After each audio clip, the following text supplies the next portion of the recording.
আল্লাহ রাব্বুল আলামিন বলেন, আলহামদুলিল্লাহিল্লাযী আনজালা আলা আবদিহিল কিতাব ওয়া লাম ইয়াজআল লাহু ইওয়াজা। সূরা কাহাফ 15 নম্বর পারার 12 নম্বর পৃষ্ঠার 1 নম্বর লাইনের 1 নম্বর আয়াত এটা। আল্লাহ রাব্বুল আলামিন বলেন, আলহামদুলিল্লাহিল্লাযী, সমস্ত প্রশংসা হলো আল্লাহর।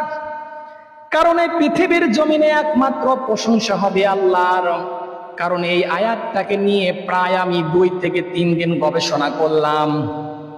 গবেষণা করে যতটুকু পেলাম, পৃথিবীতে একমাত্র প্রশংসা হবে আল্লাহর। কারণ আল্লাহর প্রশংসা করতে গিয়ে যদি আপনার রক্ত চলে যায়, জীবন চলে যায়, যাক কোনো সমস্যা নেই। বলেন এই প্রশংসা করতে গিয়ে যদি আপনার সব কিছু চলে যায়, যা কোনো সমস্যা নেই।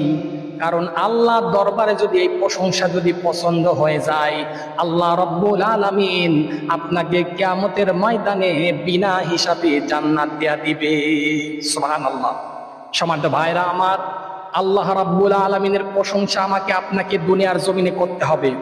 আল্লাহর প্রশংসা করতে গিয়ে যদি আপনার জীবন চলে যায়, সম্পদ চলে যায়, কোনো সমস্যা নেই। তারপরেও আল্লাহর প্রশংসা আমাদের